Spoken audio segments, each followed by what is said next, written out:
I teach speech and debate at a 100% Latino high school in downtown LA, right? And the day after the election, my stupid ass goes in there, and the debate question that I chose to pose was, is immigration a net positive, right?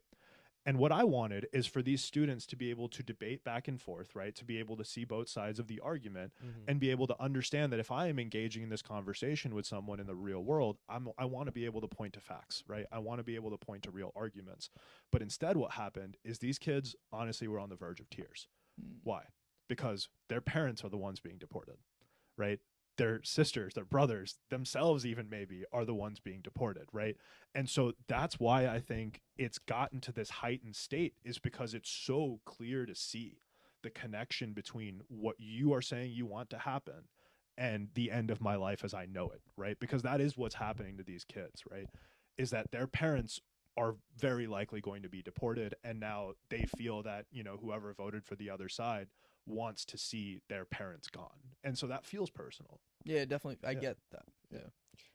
We were gonna. Do you want to say something to that? Obviously, that's heartbreaking, right? But the lie that I think people are told is that the left cares about people. And as you've said, it's all about big money at the end of it. They don't The give a left is not the fuck. Democratic Party. That's the one thing I'll say. Right, okay, the Democratic Party. Let's the people representing Yes. you know, the voting interests of the left. So, this is what I never understood. If you believe that Donald Trump is evil, then someone who votes for that person, I would hate that person. I go, why would you do that? But a lot of the things, and there's a lot of things you can attack Trump for, a lot of the things people chose to attack him for didn't make any sense to me. I don't understand how wanting a strong border makes you racist. I don't get that.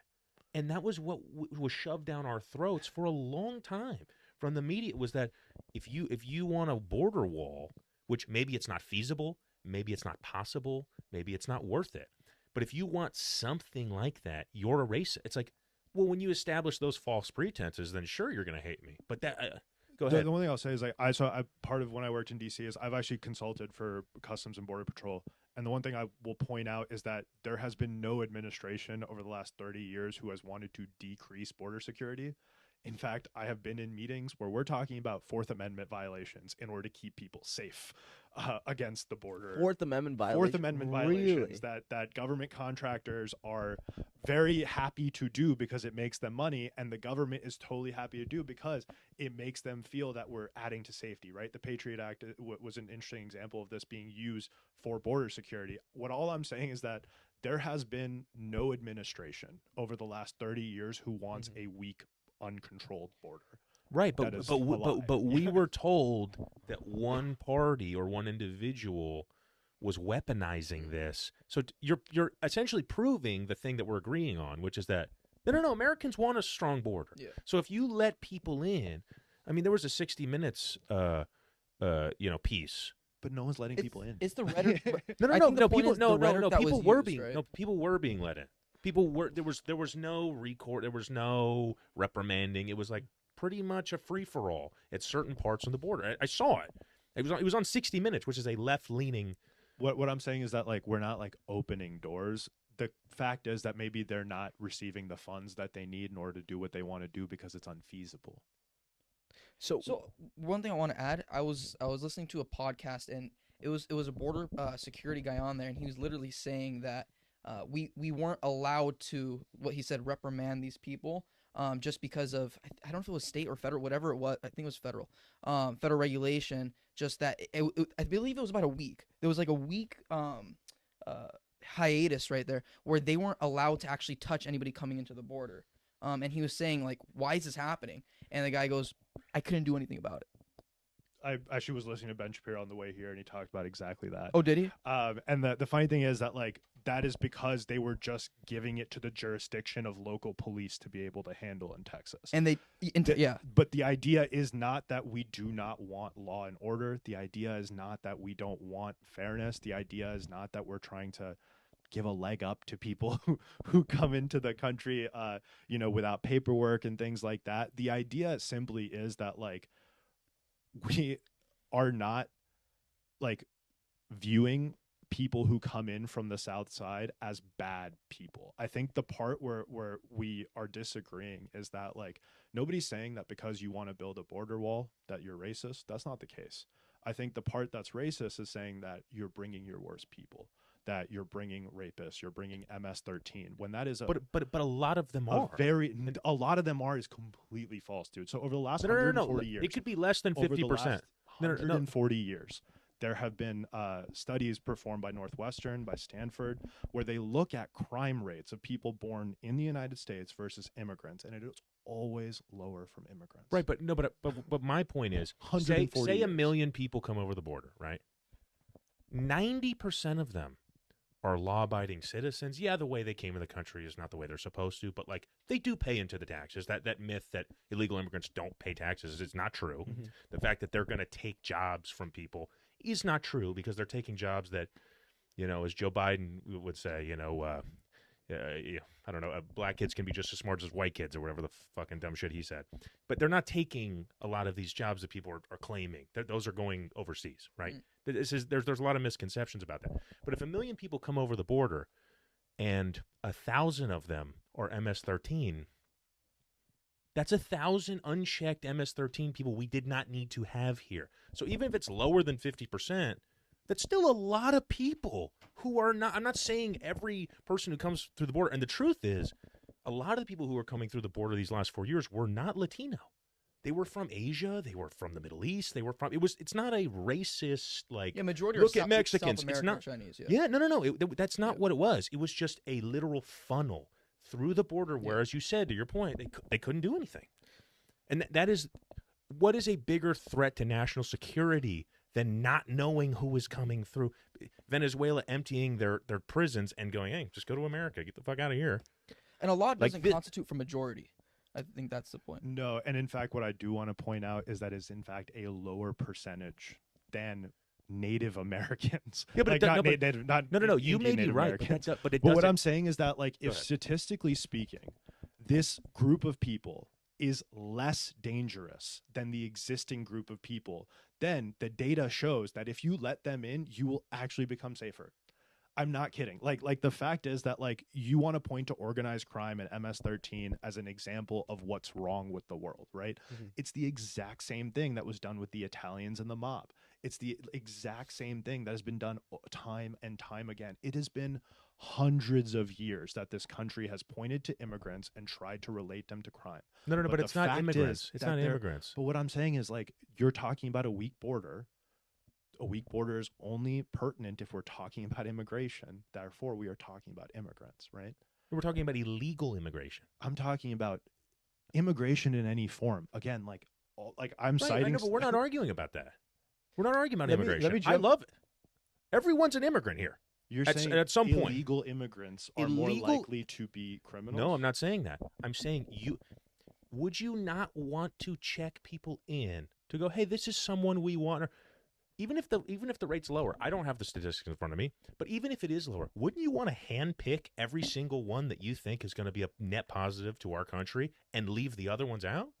Of course you We would. have been doing that. What you're saying is that maybe we don't have the resources that we need to check every single person, and I agree that we should. We should log every single person. I don't think there's a use to having undocumented people in the country. I think that we should just document them. So I we agree. totally Check we them out. totally agree. You guys agree? And no, we totally agree. But the But what I'm thing, saying, deporting them is not the answer. don't- Document. I don't think deporting is. I don't think Yeah. deporting's the answer either. I think Yeah. a path to citizenship is the only reasonable way forward. But that is, if you look at the Cato Institute, you look at Brookings, you look at any right-wing think tank, and they will say that a path to citizenship is the left's dream to get more voters. That's why it's not going to happen, But because the right sees that as like a path to losing. But if the right was awake, which I'm not convinced they are, but if they are and they saw what happened with Latino voters this go around, they would go, at a certain point, immigrants just become Americans at a certain point. They just become people who own businesses and have families and have, and vote So in the best interest of We their family. agree that we should just get undocumented immigrants documented, call it a good day. Well, at this point, there's been so much bleeding. You have to stop the bleeding. And, yeah, and so not, so secure the border through more resources. Yes. Right, and provide a pathway to citizenship for for the anyone people who's who are undocumented. here, Great. and if Good to someone's go. a criminal, deport them. But Sure. would that stop Yes. illegal immigration? And is that addressing the root cause If of the we problem? increase the resources on the border Mhm. and we check every single person who comes in, I agree that's a great idea. Like, let's do it. But if we make Fund every that shit. Yeah. illegal immigrant in America a legal immigrant under the law, Sure. do you think that would incentivize more people to come in illegally? The incentives already exist because Mhm. there's a job here that pays a lot more than it does anywhere else. So Mhm. I don't think you're ever going to be like, well, what if I get kicked out? I know lots of people have been deported multiple times and just come right back, dog. Like it's not a punishment. It's more so like, how are we as a country going to be efficient Mhm. about how we make this a better place? Like, we're stuck up on the idea of fairness when the fact is that, like, you're gonna do what you got to do to eat, you know. So tell me if I'm wrong. You think illegal immigration will always persist, no Yes. matter? Well, of course it'll. But there's rates to what rate it persists. And a lot of voters this cycle believe that illegal immigration was just through the roofs this year. I don't know if that's statistically accurate, but people had this impression that a lot of illegal immigrants were getting in through the border, and there were a lot of them that happened to be criminal. Now I know a lot of right-wing organizations, tried to really lean in on the crime part of illegal immigration, and as you're saying, illegal immigrants tend to be the least violent of people. So why do you think voters had this impression that a lot of illegal immigrants were coming into America? So I think, like, it's a really easy talking point. Like I said, like, if you look at Mhm. political studies that have been done, like, I was talking about studies from Stanford, Northwestern, like, the fact is this playbook has been used for over 140 years, right? It's really easy to say that the other is bad, right? And so saying that there's more of the other, saying that the other is what's making you feel unsafe is really easy to believe. And so regardless of whether or not it's based in fact, it's worked for generations. And honestly, I wish I could tell you as to why the psychology works so well. But all I know is that when I don't know someone, I'm a lot more suspicious of them than when I do know someone. That's easy. That's like, I think that's genetically true, True, right? yeah. Just way back when, right, when we're cavemen, I mean, whoever it is, you're going to be more fearful of them, right? If you Because don't know them. someone. Yeah. Yeah. Or else you can get killed. And so or you being can get- able to yeah. weaponize that is really powerful, right? Being Yeah. able to say that, oh, there's this group of people you don't know. Well, they're actually why you're having a hard time paying your bills. They're the reason why, water's more expensive. They're the reason why gas, like, that's what makes it easy, is like, you've made them the other. And I don't know anything about them. So, dude, maybe you're right. Let me ask you a question on this, though, because it's so hard now to have like a true dialogue, because everyone has different numbers, everyone has different media and news sources that they cite. And you're from Cerritos, right? You're from Fullerton. Fullerton. Yeah, yeah. rather. I'm from L.A., the Silver Lake area, Mhm. and it was just stuff like this, like watching it progressively get more dangerous, worse, the homelessness getting worse, people getting carjacked, people getting followed to their homes, and we were being told that the crime rate was going down. And I'm sitting there looking around, I'm going, I mean, yeah, that's what the numbers say. Maybe I'm just missing something. Then you keep hearing more stories, you keep hearing, no, this has never been like this. And you go, oh no, they're lying to us. They are literally manipulating things to lie to us. How much of that do you think is anecdotal evidence and media sensationalism? I think we I've both grown up agree here my entire life. that the media sensationalizes a lot.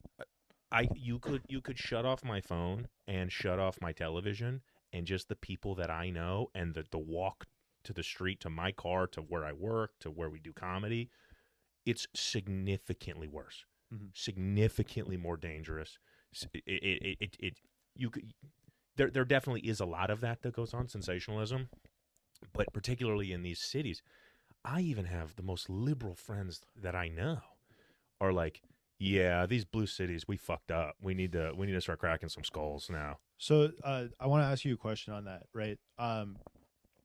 What part do you think income inequality plays in this feeling? A huge part. And I Yeah. think both sides agree on that. Yeah. They just have different means to how to fix it. How to fix it. But that is yeah. totally Yeah. the problem. I mean, the amount of people that have been homeless in their life that you just don't know, Right.